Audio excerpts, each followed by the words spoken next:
Good morning, Royally Quacked fans, to episode 105. Maybe our earliest we've ever started. That I don't know. I don't know if we've ever started before the 10. I don't know. That's a good question. We might have recorded something, maybe a special one, but I think this is the earliest we've ever done one. So, yeah. Well, good morning. Hopefully everyone has their cup of coffee. And on the audio side, good morning, good afternoon, or good night. And if you're traveling to or from work, drive safe. Amen to that. Amen to Don't that. text and drive. Just put us on the Bluetooth and just hit play and enjoy the drive. I'll play ocean sounds for you later. No, I'm just kidding. Yeah. Play the ocean sounds and they fall asleep while they're driving. Honestly, sometimes when I have a hard time sleeping, that's what I do. I'll play ocean sounds and I knock out fast. Yeah. Well, you just talked about safe driving, then you say you'll play ocean sounds. So it was a joke, because it's also supposed to be relaxing. That's an oxymoron. So people that are going through traffic, maybe they're stressed out, and you just want to relax them. It's like when you go to get a massage, they play that nice, weird, peaceful music. You had to throw weird in there, didn't you? Sometimes it is weird. Sometimes it is weird. But welcome back after our little break. I mean, at least you guys got a new episode while we didn't have a live one for you. I hope everyone enjoyed the Daryl Evans episode, because honestly, if you enjoyed it, we enjoyed talking to him and making that episode for you guys. What an incredible person he is. Not is he just not was a talented hockey player, and maybe scored one of the most important goals in Kings history. Mm-hmm. I mean, take away Stanley Cups, of course. I think that probably is the one without the Stanley Cups. And what a nice man. Oh my gosh. He is what you guys see and the warmth you feel from him. I mean, probably through the radio. And I know a little bit, he gets a little bit of TV time too. And you know what? He needs more TV time, because that guy's, I'm not fashionable at all. That guy, he's an icon for fashion. I mean, and it's all Daryl. It's him. You're seeing the real guy. I can't tell you how much fun that was. I so enjoyed it. These special ones we have done.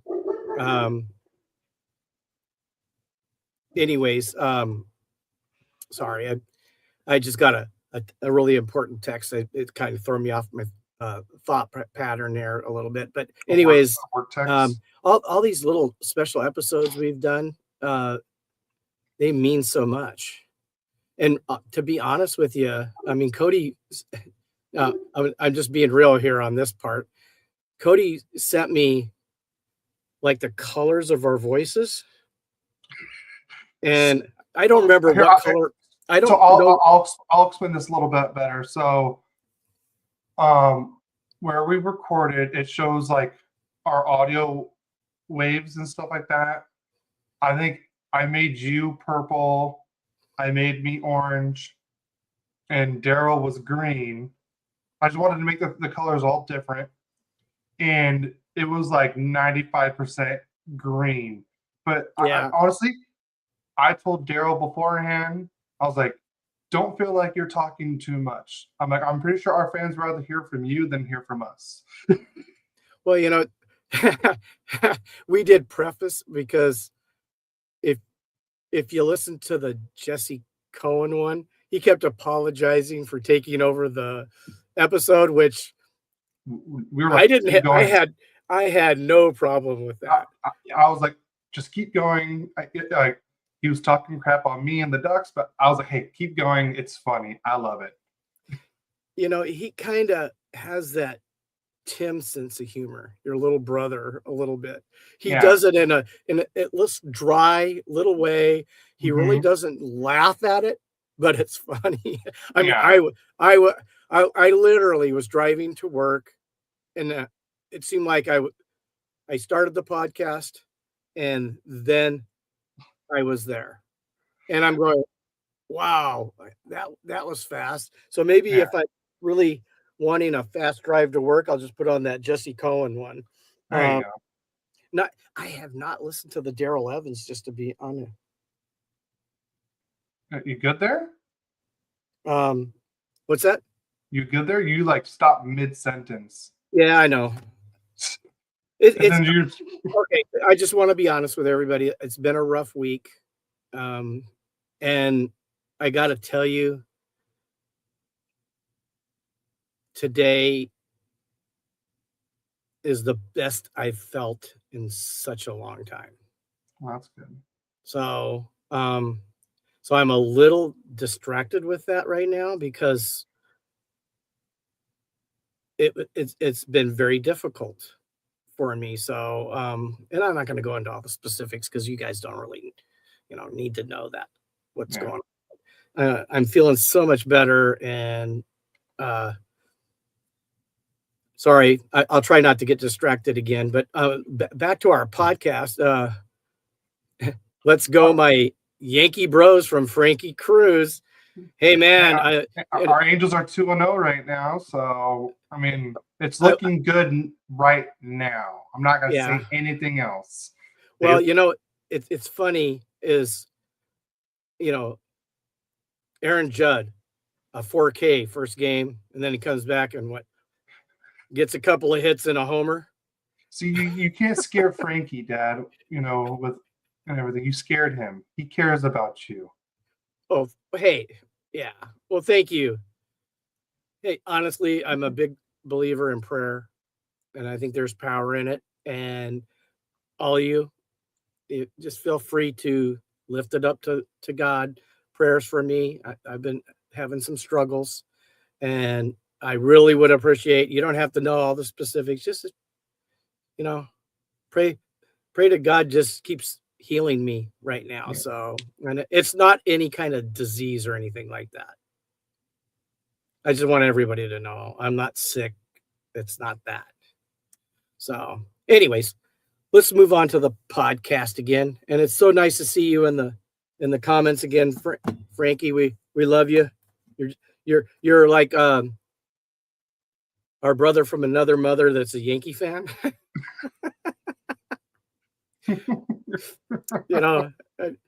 And if you don't know, it's like it's the worst possible team. I don't think my wife even likes the Yankees at all. I think she loves you though, Frankie. So there's an exception to the rule. But anyways, the Yankees have always been, it's like the Montreal Canadiens in hockey. Honestly, there's one team I hate more than the Yankees. Yeah, Toronto Maple Leafs. No, I'm talking about baseball wise. Oh, I said the New York. No, there's one team I hate more than the Yankees. It's the Oakland A's or the Sacramento A's. I don't know. I feel like their fans are just the most annoying, in my opinion. Well, you just offended all our Oakland fans. I mean, I'm pretty sure they're happy their team is out of Oakland. Frankie says, "I love being hated for being Frankie the Yankee." Hey, I love you, Frankie. Yeah, it's just the Yankees. Yeah, but like I said, I love you, Frankie. Hate's a big word. I'm not going to ever say I hate the Yankees. They're not my team. I'm just going to say that. Yeah, that's a nice way to put it. And unfortunately, I'm one of those Angel fans that have been suffering for the last 84 years. 84 years.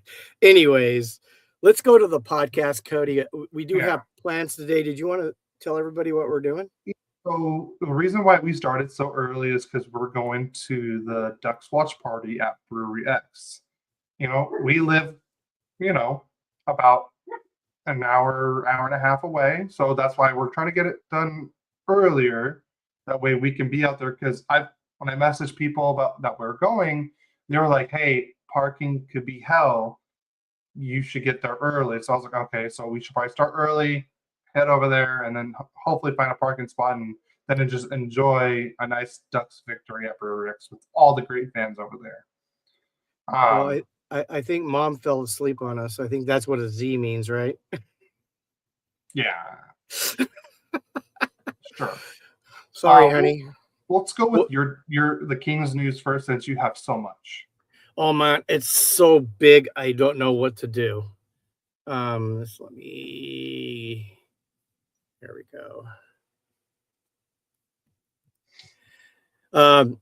Yeah, it's a little 4 tidbits here. Armia returns from the IR, which I'm sure everybody already knows. And Byfield is heating up again. And he's probably, over the last 6 or 7 games, been their best player. I mean, he's had a couple games he didn't score, but I mean, in the faceoff circle where he was really bad, I think he had 1 under 50, 1 at 50, and the rest were like 60 something and higher. So we need this going into next year. We need him to heat up. We need him to take that number 1 C so we could look for a 2 C, which would cost us a whole lot less. So Byfield, keep it going. Let's start this way next year and keep it moving. And what a smart move. I'm not sure who made it. I'm sure Holland gets the credit for it, to add Matt Green to the coaching staff. Matt Green is a winner. Kings do not win a Stanley Cup without Matt Green, who is one of those guys that the stats aren't there, but he just helps them win. And then also the last bit of news, and I'm sure everybody's heard this already if you're a real Kings fan, but Kopitar hits 1,500 games. Now, what you don't realize is when you hit 1,000 with the same team, it's something to celebrate. He's halfway to the second 1,000. So, Mom said about the Z comment, that was a mistake. Diehard Angels fans. You know, it's funny. You're missing probably the biggest Kings news of the past couple of weeks. What's that? You just talked about him. Literally. Yeah. I thought we talked about it. We did not. No. Because I was looking sorry. back. I'm like, we talked about he had the most road points. And last time we talked, he was just 1 point away. He is now. Okay. Thanks, Cody, for bringing up my mistake. It's been one of those kind of weeks anyways. I appreciate that. But Anze Kopitar is now the all-time leading points for the Kings. He surpassed Marcel Dion doing that. Yep. Captain Chaos, it's old age. You know, I was looking at a picture of you last night, and it just made me forget everything else. Anyways. Well, congrats to Anze Kopitar. Yeah. As I know, we've had issues with this on other on our podcast with debates, but he is the greatest King of all time. Okay. So So he's the greatest King of all time, and but Gretzky was the greatest to ever wear it. Yeah, that's true. Well, you know, you also have Marcel Dion too. I mean, okay. You know, he was a great Kings, but he only played 9 seasons for the Kings, and he played a bunch of seasons in Detroit. And then I can't remember where he went after that for a little bit. Sorry about the laughing, but Captain Chaos, my ugliness will do that. I just thought, thank you, Adam. I so needed that laugh. I appreciate you, buddy. I know we go back and forth, but I do appreciate you and miss you when you're not here. Yes. And saying things to us. So we'll move on to Ducks news now. I'm gonna skip one because I really want to talk about that one more. Roger McQueen was named Hockey East Rookie of the Year in the NCAA this year. McQueen finished his freshman season at Providence as the team's second leading scorer, recording 27 points with 11 goals and 16 assists in 35 games. He did struggle at first, but he really got hot later on. The Providence, they just got eliminated from the hockey tournament. So Roger McQueen could end up signing like his ELC or even his like a what they call an ATO, an amateur tryout with the San Diego Gulls and stuff like that. But I don't know. I want to hear from you, Ducks fans. What do you guys think? Should McQueen sign or should he stay another year at Providence? In my honest opinion, I think he should stay another year at Providence. I don't think the Ducks desperately need him at this point. And probably by the time that he is ready, he'll be that perfect, 3C, 2C, player that we need. And he's on the ELC contract, not a, he'll help the salary cap part of it. So I think another year in college would really help McQueen's game. We need to see him dominate the college. Well, what I'm going to say to you is that from what I've seen with the whole Beckett-Seneca thing, obviously we both felt he needed another year. And the team felt differently about it. Yeah. And look at that result. I mean, right now, I would trust Ducks management to make the right decision on that one. I think they did with Seneca, and I didn't think he did not look all that fantastic at that rookie. No, he did not. And now he's over 50 points, rookie year. Yeah, also he's like at 52 points. Yeah, well, over 50. I didn't want to give exact. I want to say he's at 55. I want to say we'll have more on that later. But anyways, no, I would totally. I didn't think about it like that. So that is a good point you made.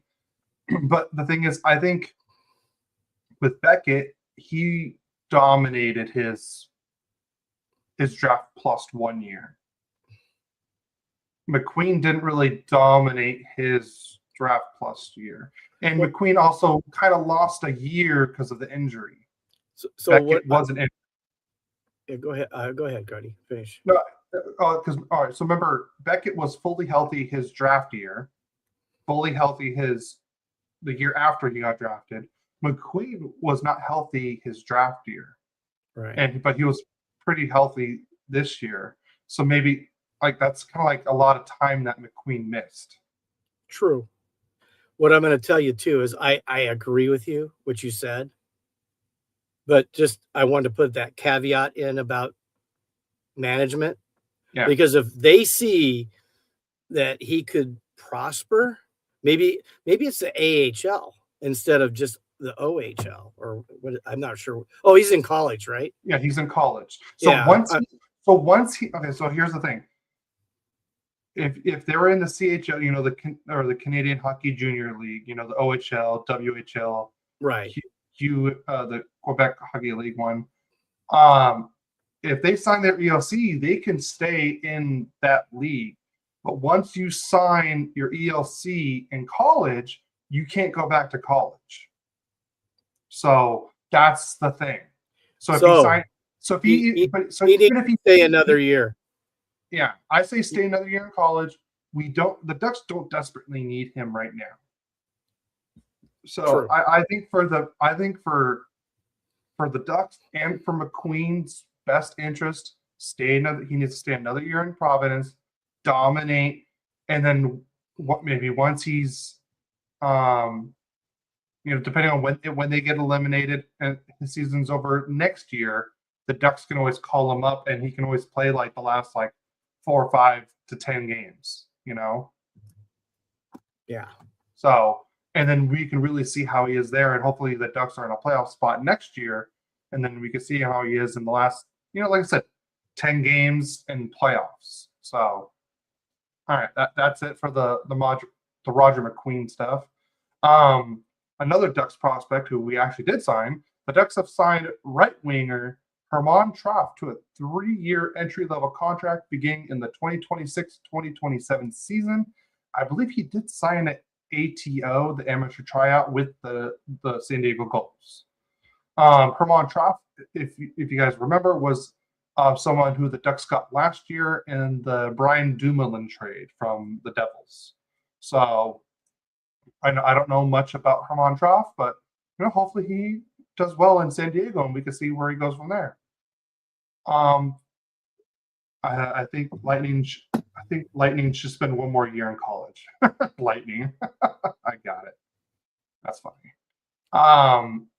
Ducks forward Beckett Seneca has been fined $2,000 for diving/embellishment, and that was during the game on March 15th against the Montreal Canadiens. I will say this: I understand why he got fined. At first, when they called the embellishment call on him during the game, I was like, what? And then I saw the replay. I was like, yeah, that was definitely a dive. Like, he went down a little too easy. And I understand 100%. It was a dive. I don't think they call that enough. They don't. It's funny, like, the times they do, you don't understand why. Like, I'm like, here's the thing. I agree with what Jeff Merrick says on this. You can't be called for the penalty and then the other player getting called for embellishment. It should be one or the other. If it's embellishment, then don't call the other penalty. Well, you're going to call a penalty. It's just embellishment and not tripping. Or most of them, it's like tripping, right? Yeah, most of the time, yeah, it's like tripping or hooking or something like that. Yeah. I mean, so it's a good. I think he meant if you ain't chatting, you ain't trying. I think he meant cheating. I hope that's what you meant, Adam. Other than that, I think your ugliness is getting into your old age of trying to spell. I think he meant it the way he said it. If you ain't chatting, I think Lightning should spend one more year in college. But he's chatting that. He ain't. If you ain't chatting, you ain't trying. I get it. Okay. It makes sense to me. I don't know. Maybe it didn't to you, but it makes sense to me. No, it makes no sense to me. All right. Next bit of Ducks news.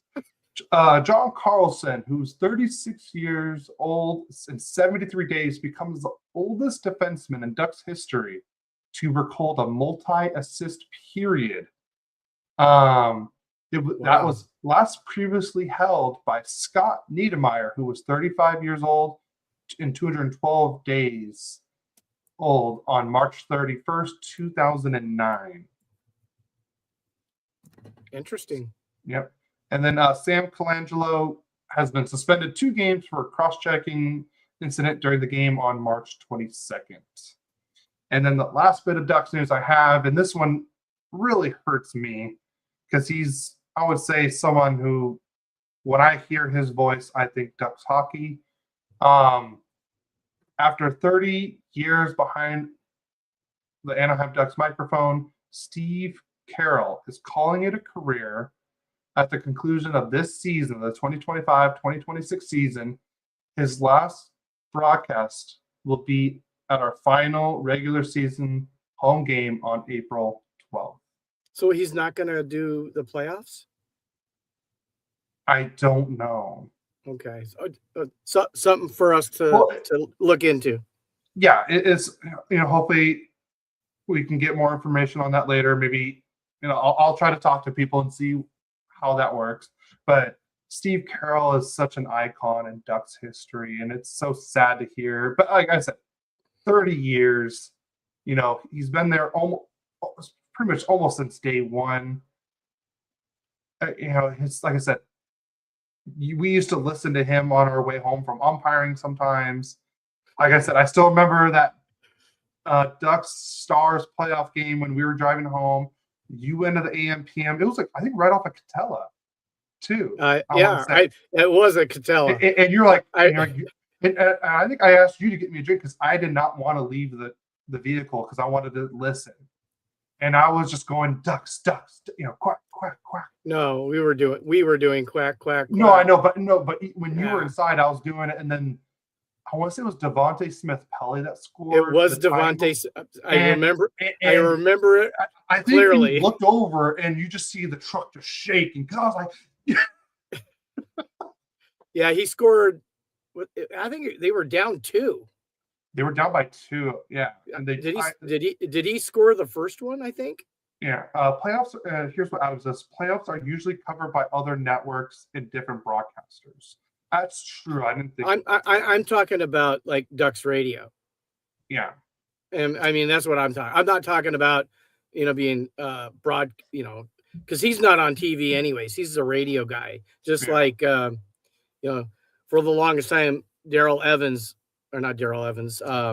Nick Nixon was the Kings while Bob Miller did TV. Now that's 2 icons in 2 years retiring from Southern California hockey radio. And, Steve Carroll, he did it his way. And you're right. It's something that's, I think, going to be really missed. I mean, I listened to the game recently and it wasn't him. I don't know who it was. I never did hear the name. He did a decent job. He kept me informed. Who was it?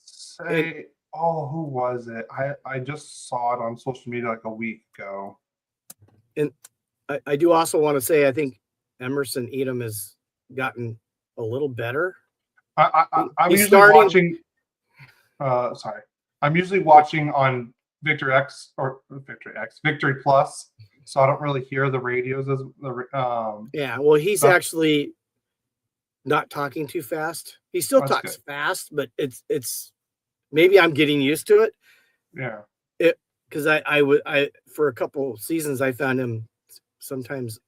Sorry, Emerson, it was annoying, but I want to say you're really honing your craft. You're getting better. Yeah. So that's good. Adam says, same with radio lately. Usually they will broadcast the TV audio on the radio during playoffs. Okay. Perfect. Well, that's it for Ducks news. I just wanted to, appreciate Steve Carroll like that. I believe he deserves not just, talk about it, then move on to the next one. I think I wanted to really, talk about, Steve Carroll as a Ducks fan and how I remember him and really put, an emphasis on it. So on to league news? On to league news. I'll let you start. Penguins forward and ex-King Blake Lizotte is out at least 4 weeks with an upper body injury. And if you guys don't know, Blake was one of those guys, those college guys. College free agency, sometimes you land some gold with those players.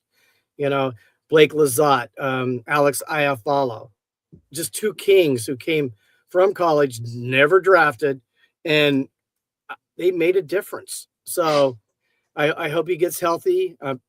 Last time I looked, Penguins were in second place in their division, so that's going to hurt them. Yeah. So next one is Canadians forward Kirby Dach, also out 2 to 4 weeks with an upper body injury.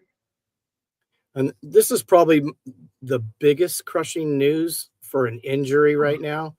Oilers forward Leon Draisaitl is expected to miss the remainder of the 25-26 regular season with a lower body injury suffered against the Nashville Predators. And that really does hurt the Oilers. They're they're behind the Ducks right now and ahead of Vegas, I think, even with that injury. Yeah. But I got to tell you, the Pacific Division's a logjam of craziness going on right now. The separation between top and bottom is closest in that division than any. I mean, honestly, nobody's outstanding like they are in the Central or in the other 2 divisions. You have teams that are just steps and above everybody else. I mean, the Ducks are in first place and well-deserved on their part. They have played great hockey. I mean, they've had their ups and downs, but they're in first place. But that division is such a logjam because it's very competitive. Yeah. Right now. It's very competitive. And what's funny is it's the teams that you would really expect to really be dominating it are not even in first place. There are two playoff teams right now, second and third, but who'd have guessed the Ducks would be in first place? I wouldn't have guessed it. So yeah. Next, the news: Senators defenseman Nick Jensen will be out at least 6 weeks after ongoing knee surgery. Wow. A lot of injuries. Mom says the Ducks they've played stressful hockey.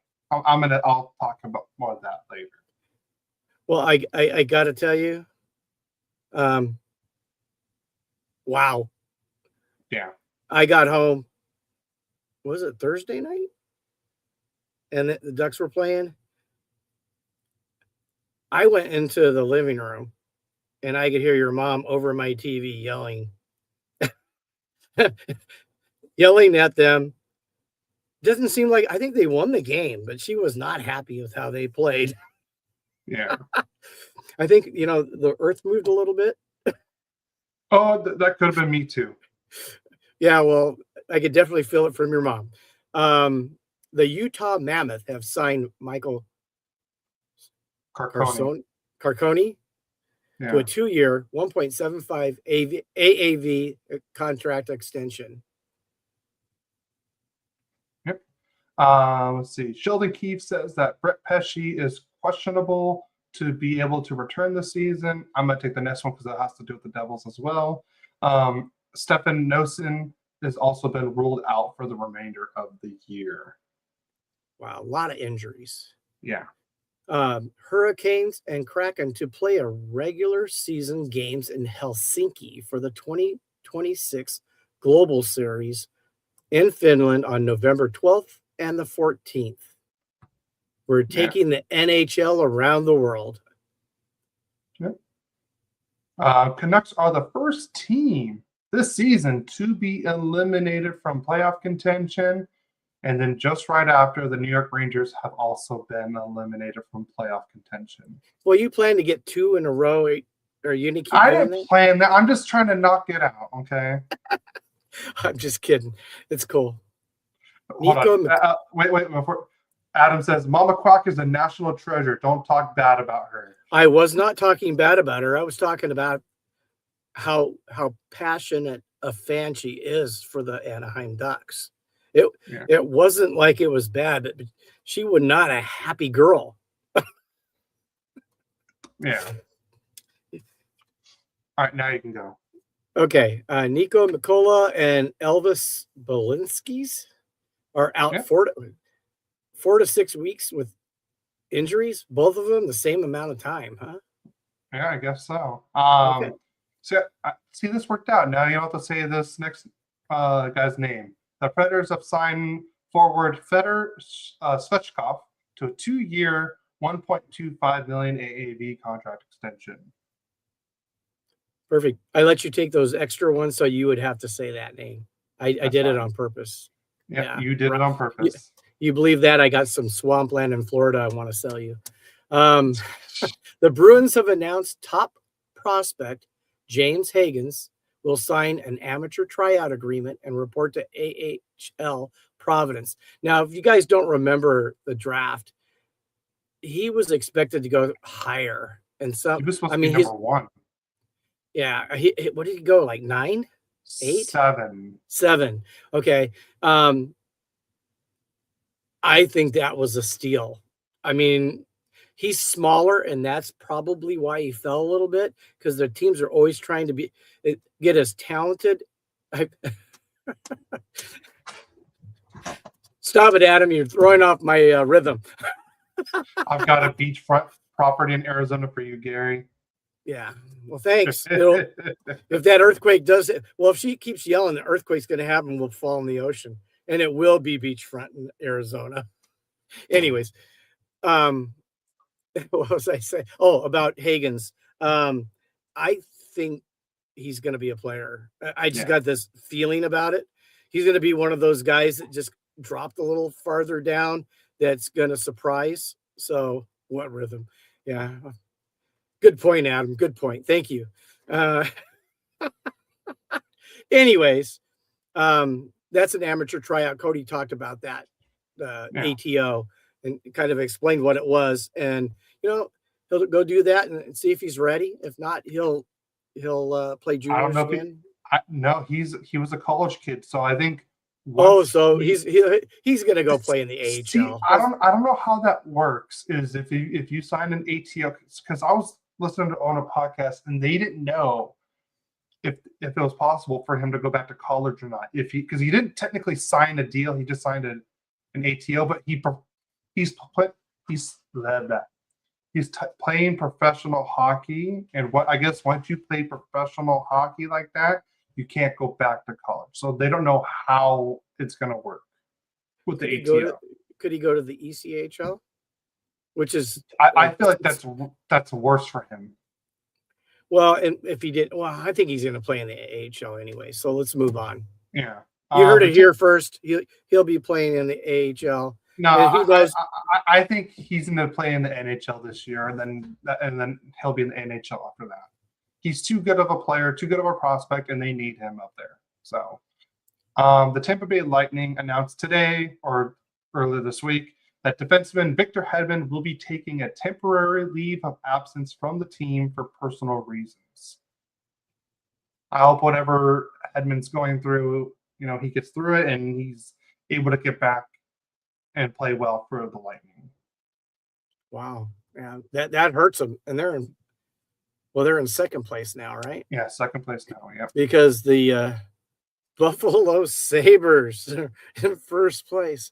Who'd have thought? Anyways, the Detroit Red Wings have signed defenseman Jacob Bernard-Docker to a 2-year contract extension with an AAV of $1.6 million.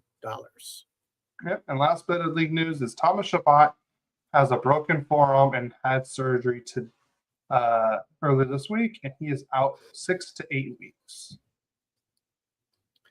So I know we're gonna go kind of quickly through these because of the watch party. So we're probably just gonna give scores, maybe who did score, the goals, and then who won the game. Not all the other stats, so we can get a little jump to go to Anaheim and be part of that watch party. Yep. Are you starting or am I starting? I'll start since mine will go pretty quick. There's just one thing I do have to talk about at this game, but it should go quick. Okay. The Ducks on March 14th were in Ottawa, the Canadiens' capital. And it was not a pretty game at all. The Ducks got outplayed, and they didn't score. Both goals were in the second period. Michael Amadio scored the first goal at the 3:54 mark, and then I would say the goal that was the biggest controversy was the Thomas Chabot goal. That was a shorthanded goal, the 2-0 goal. So in this one, you see Tim Stützle kind of go to Husso's left. He skates into Husso's right skate, and then also when the Chabot shot the puck, you could see Stützle's stick also hit Husso's glove, and it looked like literal the definition of goalie interference. The Ducks reviewed it, they challenged it, and it came back as a good goal, which has everyone baffled. Like you could tell Stützle thought it was goalie interference. The Senators broadcasters thought it was goalie interference. Everyone thought it was goalie interference except for the Toronto people. Maybe they're still mad about the whole Gudis situation. That's what a lot of people were thinking. Here's even Adam. And Adam plays hockey. He's a goalie, and so he knows the rule pretty well. Even he says, I have no idea how that wasn't interference. Like I said, because you couldn't, Husso's right skate got hit, so he couldn't even push off of it if he wanted to. And like I said, Stützle went in on his own. There was nobody near Stützle to force him into Husso. So, like I said, I don't understand how that was not goalie interference.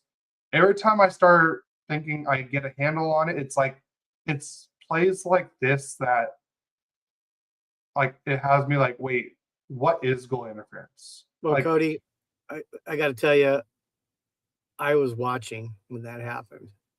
That was definitely goalie interference.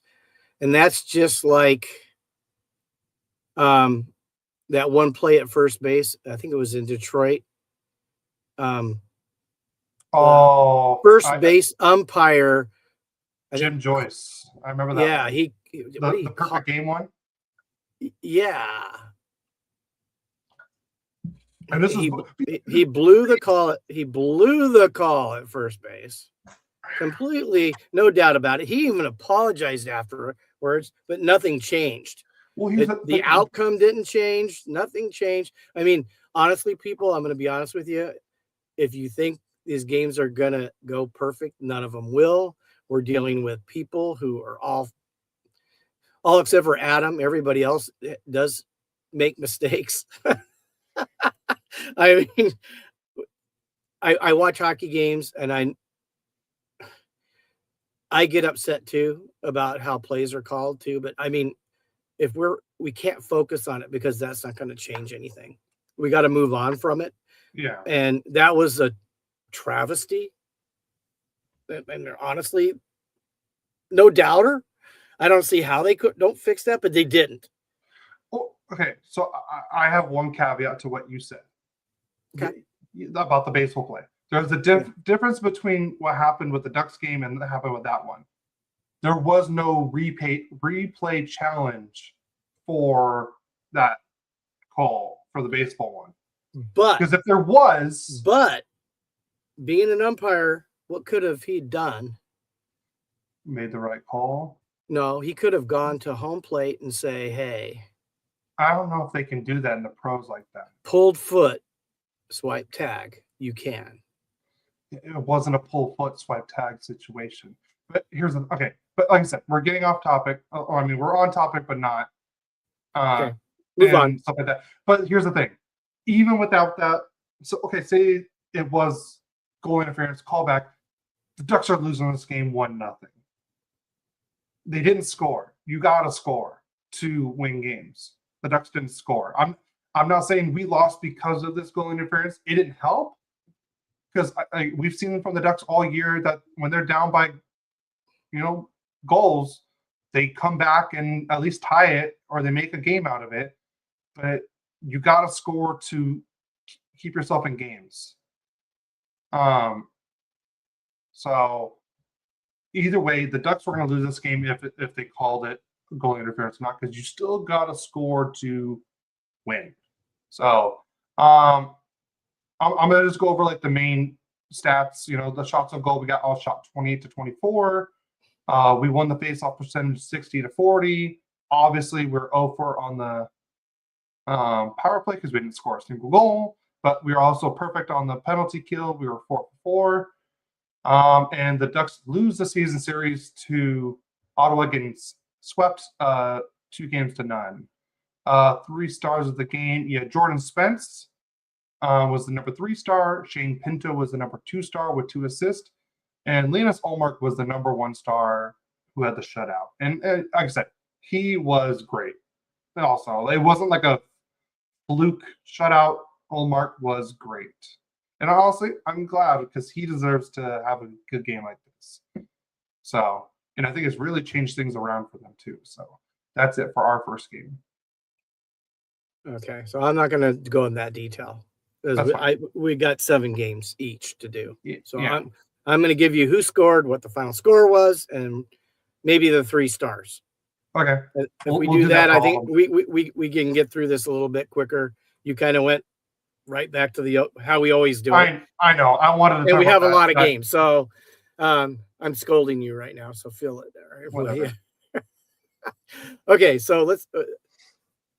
2 weeks ago, in New Jersey, Kings playing the Devils. Game starts off this way. Cody Glass gets his 15th at the 7:58 mark and puts New Jersey up 1-0. Then Nico Herscher scores his 22nd from Meyer, his 15th, and Luke Hughes is 26th at the 11:04 mark, and it's 2-0 New Jersey. And that's how the first period ended. But the Kings came back kind of strong in the second period. This is a game where team kind of dominated periods, kind of. Anze Kopitar on the power play gets his 9th from Clark, his 27th, and Panarin his 46th. And it's now 2-1. Then Panarin scores his 22nd from Edmondson, his 16th, and Kempe his 32nd. And the game now is tied 2-2. Then Taylor Ward, not the Angel, but the King, gets his 3rd from Brant Clark, his 28th, and Hellenius his 4th. And the Kings, being down 2-0, now take a 3-2 lead. But in the third period, Arseny Grzelcyk scores his what? Grzelcyk. I don't even see an L in there, but like, okay. He scores his 12th to tie the game. Then Nico Hischier scores his 23rd on the power play to make it 4-3. Then Anze Kopitar. What? So I'm thinking of a different player. It is Grzelcyk. So I thought it was a different player. Okay, we can move on. Yep, well, keep going. I'm okay with that. Anze Kopitar scored his 10th on the power play to tie it 4-4. But then Jack Hughes, USA hero, scores his 17th on the power play from Hischier, his 26th, and Hamilton his 20th. It's 5-4. And then Timo Meier gets an empty netter, his 18th from Hischier, to solidify and win the game 6-4. The 3 stars were Jack Hughes with a goal. His 3rd star, 2nd star, with 2 goals was Anze Kopitar. And obviously the number 1 star of the game was Nico Hischier, scoring 2 goals and 2 assists. On to your next game, Cody. All right. So the Ducks played on March 15th in Montreal, and this was John Carlson's first game as an Anaheim Duck, and also Troy Terry is back in his from his injury. The Ducks win this one 4-3 on a very late goal. And here's the scoring: Leo Carlson with the first 2 goals, his 22nd and 23rd of the year. Troy Terry with assist on both of them, and then it was a very ugly second period as the Ducks give up 3 straight goals, and it's 3-2. And then Troy Terry ties it up and makes it 3-3. That was his 14th goal of the year. And then with 17:30 left in the third period, Cutter Goalie with his 34th of the year gets the game winner. So the Ducks win this one 4-3. Shots on goal was 30-28. Ducks lose the face-off percentage. And this one, 52-48. And the power play, the Ducks were 0-for-1. And your 3 starts of the game are Troy Terry with 1 goal, 2 assists for 3 points. I don't know how he made this list. At the number 2 is Ivan Demidov, who did absolutely nothing. And then Leo Carlson is number 1 with 2 goals, 1 assist for 3 points. And the Ducks did sweep the season series against the Montreal Canadiens. And here, Adam made it easier for you for your recap. Kings played 7 games in 2 weeks. Won some, lost some. No one cares. Move on. Yeah. Okay. I think the Ducks won some, lost some too, but that's all right. I think we won more than lost. Just saying. Maybe. You guys had a 4-game losing streak. We're on a 4-game winning streak. You lost to Ottawa, right? You lost to the Flyers. You won that one. Yeah. You guys went 5-2. Yeah. We went 4-3. Oh, what a big difference that is. Anyways, moving on.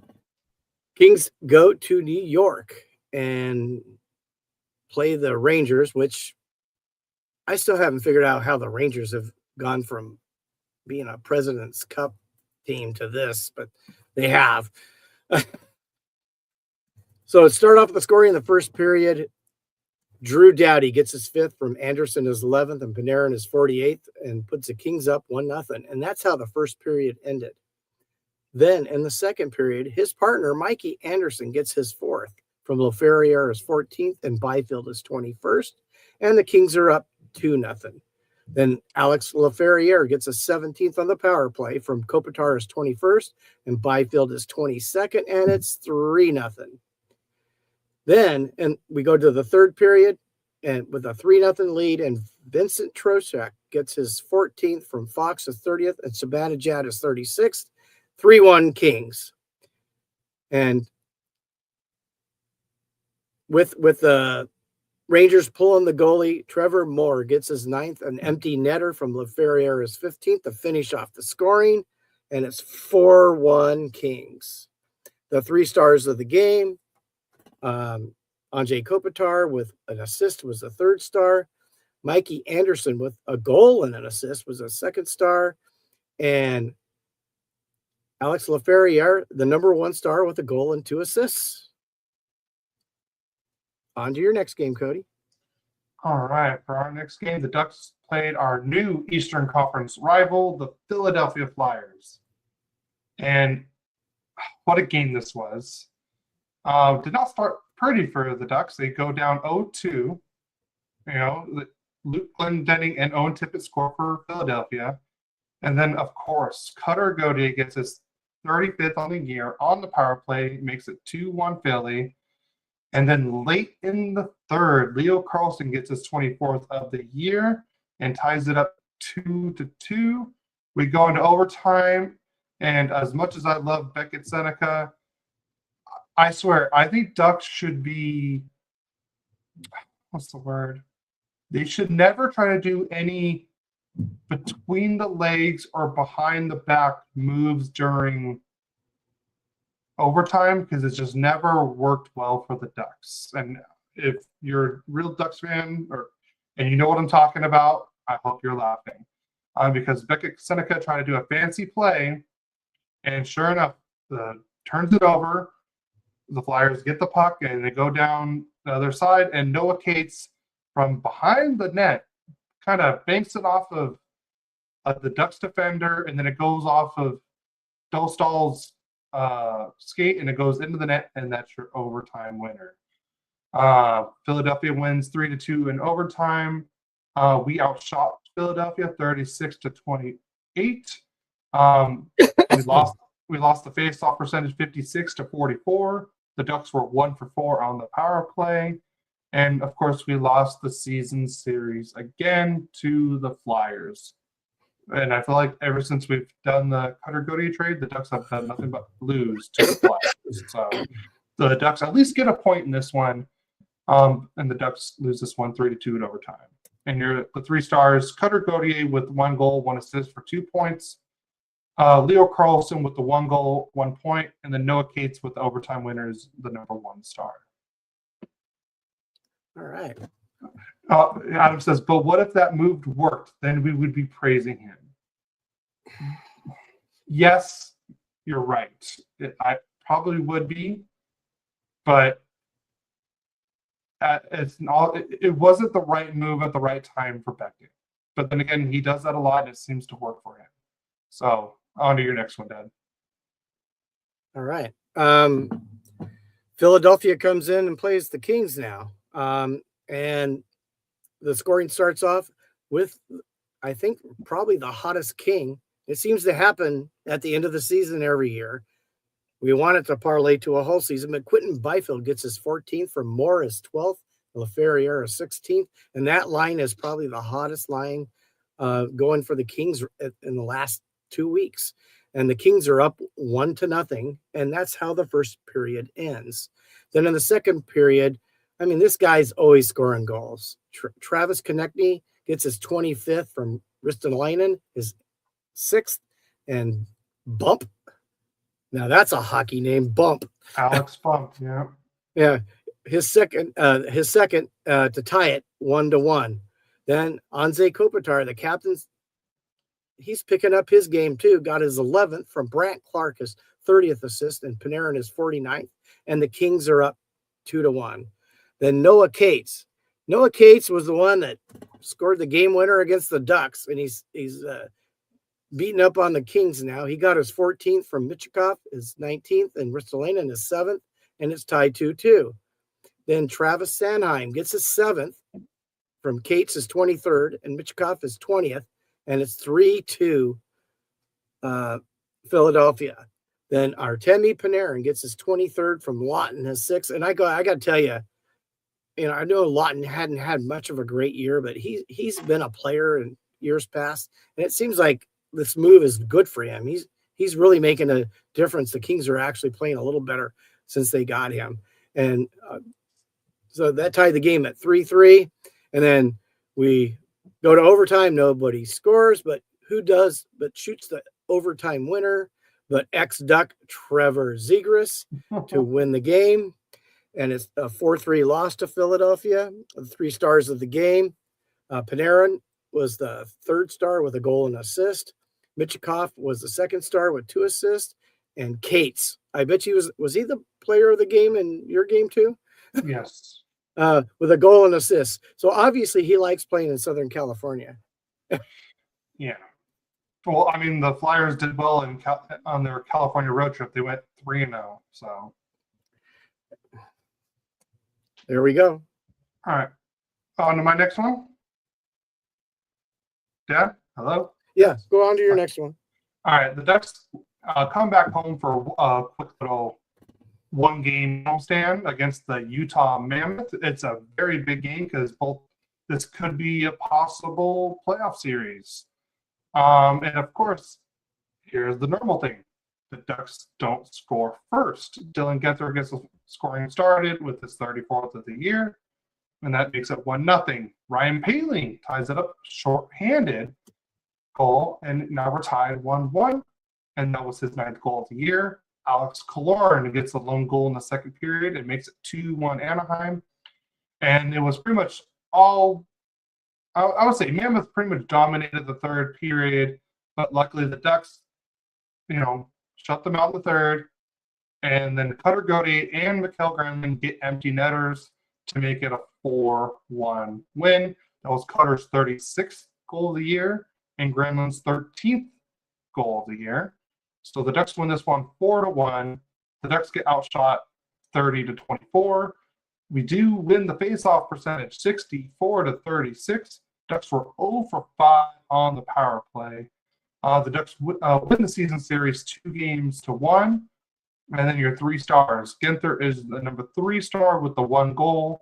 Alex Killorn with the number 2 star with 1 goal, 2 assists for 3 points. And Lukas Dostal is the number 1 star, only 1 goal and a save percentage of .967. So, and now it's on to yours. So now we bring powerhouse the Buffalo Sabres to L.A. We started off great. Artemi Panarin on the power play gets his 24th from Kopitar's 22nd and Kempe is 33rd. And the Kings are up 1-0. And then that's how it ends in the first period. Second period, Tage Thompson scores his 36th from Krebs' 24th and Samuelson his 27th to tie the game. And if it, a good comparison for possibly Quentin Byfield, and I know I've talked about it quite a bit this year, is him really reaching his potential. Tage Thompson is proof that it can happen. Yeah. I mean, it took him, I think, 24, 25 before he really fell into that. Because he's a big boy, too. Big guy. Yeah. Or he really fell into the body. And he played for Team USA. So, anyways, second period, that was the only score of the with that goal was tied the game. And then we go to the third period. And I don't know, Ducks seem to kill the Kings. Sam Carrick gets his 9th from Benson, his 24th, and Metza his 4th. They'll put the Buffalo up 2-1. Then Rasmus Dahlin scores unassisted on a power play. I think it was an own goal for his 15th, and that's 3-1. And then, pull the goalie. Zach Benson gets his 8th empty netter, and the game ends with a 4-1 score. Luukkonen is the 3rd star, give up 1 goal and a .963 save percentage. Carrick was the second star with a goal, and Tage Thompson was the first star with 1 goal. On to your next game, Cody. I'm sorry, I misspoke. The Mammoth game was a quick 1-game road trip, and then the Ducks come back and host a 1-game homestand against the Buffalo Sabres. So I got my home and away games mixed up. But the Ducks host the red-hot Buffalo Sabres, and once again, the Ducks give up the very first goal 3 minutes and 30 seconds in. Alex Tuch gets his 29th of the year. But then the Ducks get 2 pretty quick power play goals back-to-back. Chris Kreider with a power play goal, his 22nd of the year. And Jackson Lacombe gets his 9th goal of the year on the power play. So the Ducks are up 2-1. And then Josh Doan gets his 23rd of the year, ties it up 2-2. So we're tied 2-2 after 1. We go into the second period, and Beckett Seneca gets his 21st of the year to make it 3-2 Anaheim. And then Troy Terry, his 15th of the year, makes it 4-2 Ducks. And that's after 2 periods. We move on to the third period, and this is just where it went downhill for the Ducks. Jack Quinn, Owen Power, and Zach Benson all get 3 goals. Each get a goal and make it. So now a 2-goal lead for the Ducks. Now they're down 5-4. And that was at the 11:37 mark was the last one.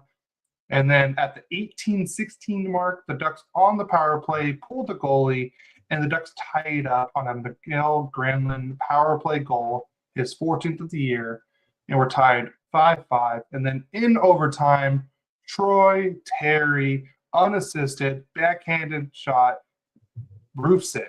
I mean, he literally roofed this puck and scores the overtime winner. Ducks win 6-5 against the red-hot Buffalo Sabres.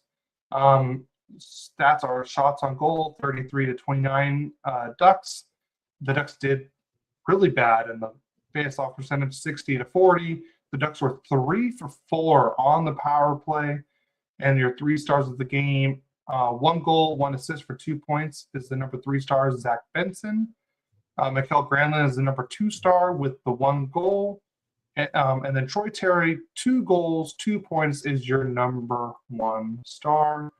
And the Ducks even the season series between the Buffalo Sabres 1 game apiece. And that's the final game against the Sabres this year. So on to your next one. So the Kings visit the Yetis in Utah. And I know everybody really wanted that name, but I can go with Mammoth. It's all right. So the scoring starts off with Krause getting his 18th from Marino, his 28th, and it's 1-0 Mammoth. And Alex Laferriere gets his 18th from Quinton Byfield, his 23rd, and now the game's tied 1-1. Then Krause gets his 19th from Kerfoot, his 4th, and Stenlund, his 13th, and it's 2-1 Utah. Then Quinton Byfield gets his 15th unassisted, and after 1 period, it's a 2-2 tie. So we go to the second period, and this is Nick Schmaltz gets his 25th from Keller, his 46th, and Krause his 18th, and Utah's up 3-2. Artemi Panarin gets his 25th from Doughty to tie the game, 3-3. This is actually the third period to tie it 3-3. And then in overtime, Nick Schmaltz gets his 26th from Sergachev, his 38th, and Stenlund, his 14th. And the game finishes in overtime once again for the Kings. They lose 4-3 in Utah. McBain was the 3rd star with actually no stats. I guess obviously he did something. Maybe won some face-offs, maybe. Byfield has a goal and assist. You could have put a guy who actually did something, or Laferriere or somebody. I don't know, but it's in Utah. Sometimes it's you get Homer 3 stars. I really believe it should be who deserves it, not where you're playing makes a difference. Krause was the 2nd star, definitely deserving. He had 2 goals and an assist, and Nick Schmaltz, he had the game winner, but had 2 goals, and he's the 1st star of the game. On to your next game, Cody. All right. So the Ducks head up to Western Canada and start their Western Canadian road trip in Vancouver against the eliminated from playoff contention Vancouver Canucks. And once again, this should be a record. Jake DeBrusk gets the scoring started for Vancouver, so the Ducks give up the first goal again. And then after that, and it's 1-0 Vancouver. After the first period, Alex Clore gets the scoring started. He ties it up 1 apiece. That was his 12th goal of the year. And then Mikael Granlund scores 2 minutes later and makes it his 15th of the year. It's 2-1 Anaheim. Then Brock Besser scores on the power play for Vancouver, and it's tied 2-2 going into the third period. And then you're going to hear this name a lot in this game and the next game. Mikael Granlund on the power play gets his 16th of the year. So it's 3-2 Anaheim. And then Drew O'Connor ties it up for Vancouver. So it's 3-3, and that was at the 2:22 mark. And then Mason McTavish finally gets off the schneid, finally scores his first goal in, I believe, 12 games. And it happens to be your game winner, by the way. His 14th goal of the year, 4-3 Anaheim. And then Troy Terry on the empty net. And it's funny because he actually missed almost a wide open empty net, but it wasn't his fault. It was it got blocked by a defenseman. But he gets empty netter, his 17th goal of the year. So the Ducks win 5-3 in Vancouver. We finally beat Vancouver for the first time this year. The Ducks still have one more game against Vancouver, and it's a home game, and we will be there. We have tickets already for this game. And it's the last home game of the year too. The Ducks somebody say hi, guys. Yep. The Ducks win, outshot Vancouver 34-30. We did lose the faceoff percentage again, 60-40. The Ducks gave up 2 out of 3 power plays, but they also scored 1 out of 3. There are 3 stars of the game. Mikael Granlund with the 2 goals, 2 points. Elias Pettersson, the forward. So I got to be very careful how I say that because we had 3 Petterssons and 3 Carlsons in this game. So EP40 was the number 2 star with 2 assists. And then John Carlson with 3 assists in this game is your number 1 star. On to your next one. Okay, now we go to Calgary and play the Flames. And for some reason, I don't care how good or bad the Flames are, they always seem to play us tough. Same. So the scoring gets started in the first period, but the hottest king right now, Quinton Byfield, gets his 16th from Armia his 11th and Doughty his 15th. And the Kings end the first period with a 1-0 lead. Then ex-King Olli Mata gets his first goal of the whole year from Olofsson, his 16th, and Strome his 11th. I do believe that's your ex-Duck Ryan Strome. It's tied 1-1. And that's how the second period ended. And then in the third period, Quinton Byfield gets another goal, his 17th from Morris 13th and LaFerriere 17th, and the Kings have a 2-1 lead. Then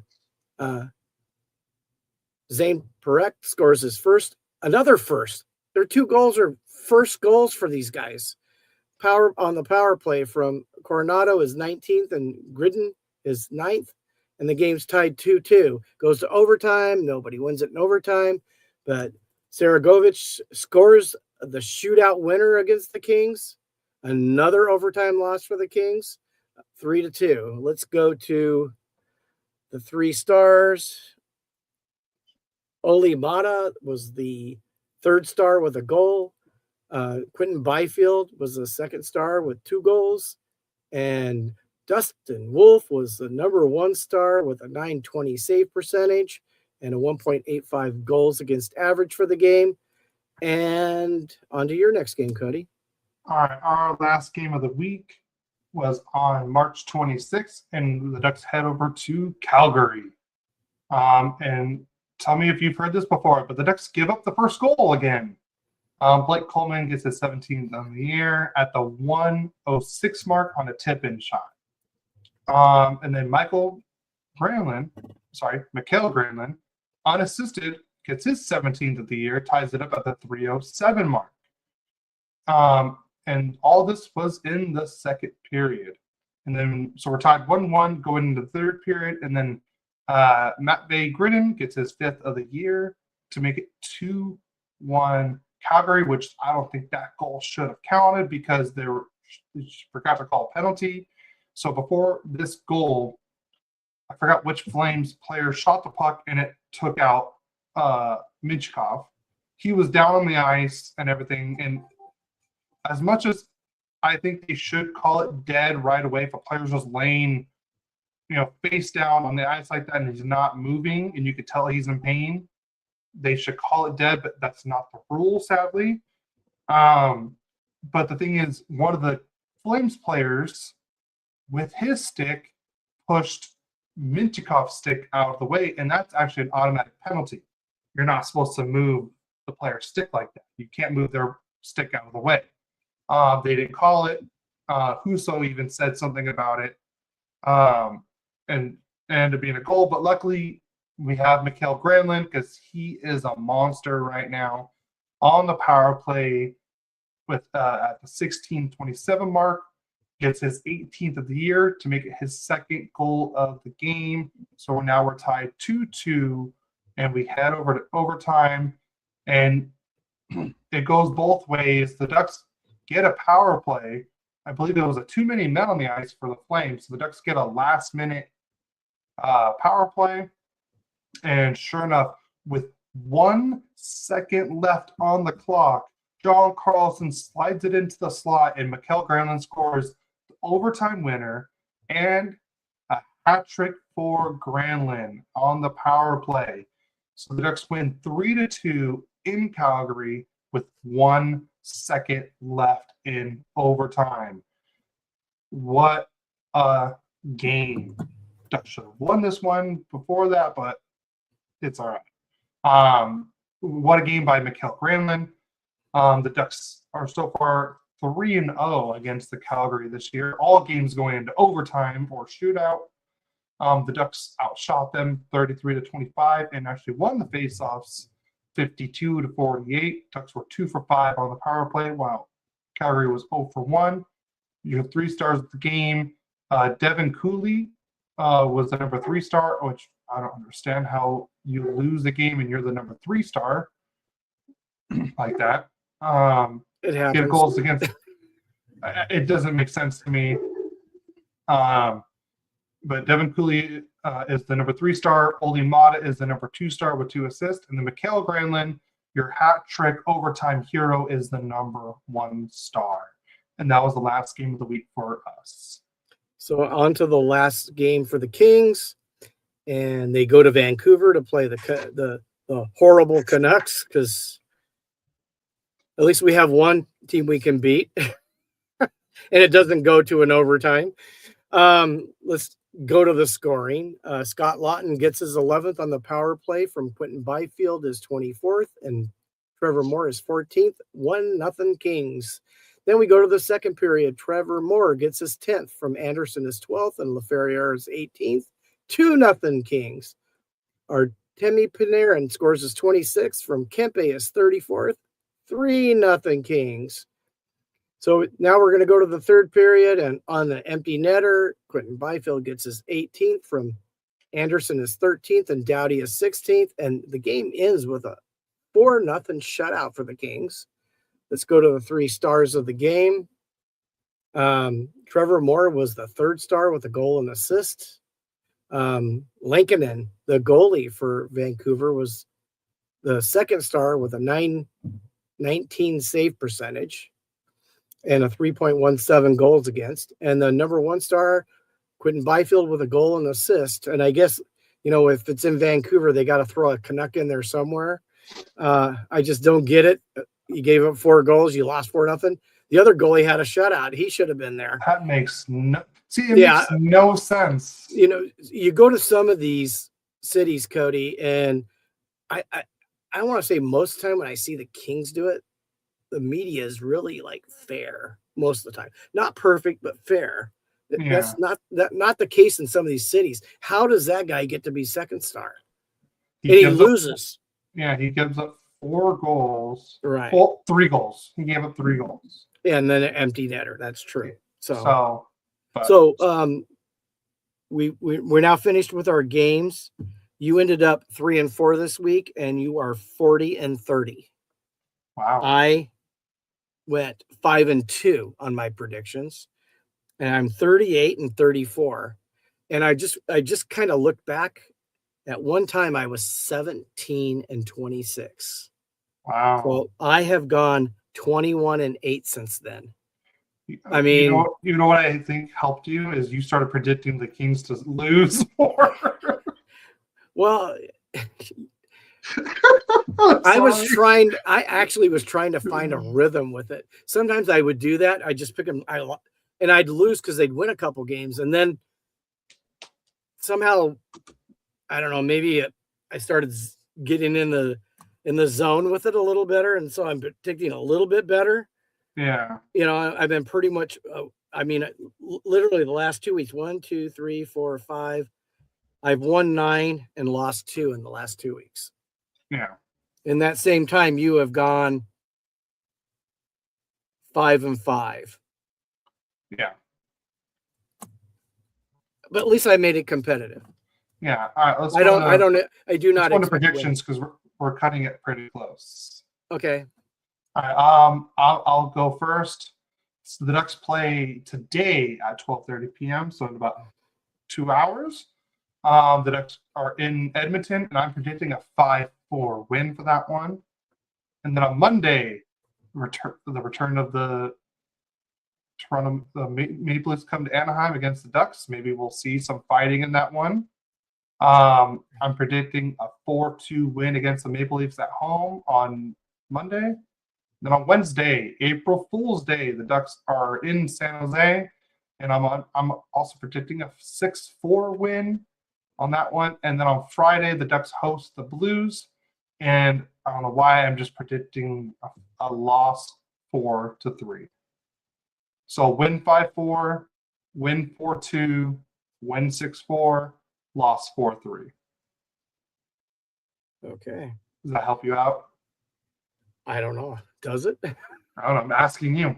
Yeah, I'll have to write it down because I'm the one that's tracking it. But I'll get to that after we get done. Okay. So I'm going to go to my games. The Kings play the Mammoth tonight at crypto.com. I predict a 5-3 loss to the Mammoth. And then on Wednesday, April Fools, I picked the Kings to win that game 4-3. Was that an April Fool's joke? Maybe. And then Thursday, they play the Predators, and the Predators, they've really made a comeback from what happened to them last year. I got to give them credit for that. They played very well when I was in Nashville last week. Yeah, which I'll talk more about that in next week's podcast because I want to talk about like what happened and about the trip, and when we have more time, we'll talk about that. Yeah, unfortunately, with 2 weeks worth of games, talking about them and so forth, it's taking up a bunch of time. We'll have a little more time next week. But on Thursday against the Predators, I have the Kings losing 5-2. So hopefully my streak continues, and maybe I could at least make it really competitive with you. But I do have a trivia question that's going to be asked but not answered till next week. Okay. What is now? The answer could change during the week, just to give you a clue. Most overtime losses in a season. Okay. Right now, I think there's 4 teams that are tied with that record. Okay. So, anyways, send us your answers throughout the week. And then, of course, if that record gets broken, you can also send another message saying, hey, my answer before they were tied, now they're not. Okay. Okay. And give that us an works answer perfectly because you can send us your answers at Royally Quacked on all social media platforms. See the segue I did there? That was smooth. You can also, like I said, message us on. Do not repeat what Adam said. We're not going to say it. Yeah, I'm not going to say the answer. But yes, if you want to send us your answer, you can do it on Instagram, Twitter, or X, Blue Sky, Facebook, at Royally Quacked. Send us your answers there. Or you can put it in the comments in the videos on YouTube. And while you're there, don't forget to hit the subscribe button and hit the like button as well. Let's get the likes going. Like spike. It would really help us out. You have no idea. Other than that, like I said, please leave a rating and a review on your podcast platform. If you leave a review, I will read it on the podcast. On that, do you have anything else to add before we get out of here? I don't think so. Okay, because as soon as we get off of here, I'm literally gonna get off, put socks and shoes on, and head out. And kiss my wife goodbye and head out to see you, and we'll be at the Ducks watch party. Amen to that. And we do appreciate you all for listening and supporting us, and hopefully you guys have an awesome week this next week. Maybe we could, there's an outside chance we could have 2 teams in the playoffs. I think that'd be nice. A real stretch for one. Yeah. But it's still a possibility. So I think the Ducks are a lock, though. They have a high percentage, yes. Before we get out here, we'll do it real quick. Standing. I'm going to just do a quick standings recap. East, you have Buffalo leading the way in the Atlantic. Tampa Bay is number 2. Montreal's number 3. Carolina's number 1 in the Metro. Pittsburgh's number 2. Columbus is number 3 right now. And your 2 wildcard teams are Boston and New York Islanders. So right now the playoffs would look like, let's see, who has the higher points that's tied. So it looks like Carolina would go against the Islanders. Boston would go against the Sabres. You have Tampa versus Montreal, and then Pittsburgh versus Columbus. And then on the West, you have Colorado already clinched a playoff spot already. They're leading the Central, and then Dallas is number 2, who also clinched a playoff spot. And then Minnesota is number 3 in the Central. Ducks are leading the way in the Pacific with 86 points. Edmonton with 81 points is number 2.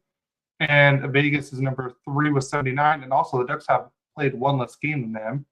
Utah Mammoth is the first wildcard team with 80 points. Nashville Predators is the number 2 wildcard team with 77, but the Kings are right behind them with 76 points. So it's possible. But it's more possible for them to get a wildcard spot than in the Pacific probably. So it's a wild card or nothing for the Kings. Yeah. So now they got to be lucky to get there, to be honest. So right now the Predators will play against the Colorado, and then Dallas and Minnesota. Ducks would go against the Mammoth, and then Edmonton and Vegas. If the season ended today, that would be the playoff matchups. And I got to tell you, Adam, what you said is not even close. If there's 2, then they'll lose in the first round versus Edmonton again. They won't even play Edmonton. No, they won't even play Edmonton. They'll end up playing Colorado probably. Yeah. So that's a loss. Yeah, unless like Vegas just goes downhill and the Kings go on a run. That's the only way. And I would laugh so hard if it's year 5 of it. But then again, we need to get out of here because, like I said, we got to make it to. We're gonna go have some more fun at the watch party. If you guys, it's at Brewery X in Anaheim. It starts at 12:30. I'd get there earlier than later just because parking is terrible, and that's why we're cutting this one early for you, so we can be there and hopefully have some fun with you guys. Yeah. And we appreciate your support, guys. Yep. And love you guys, and we'll see you guys next week at Royally Quacked.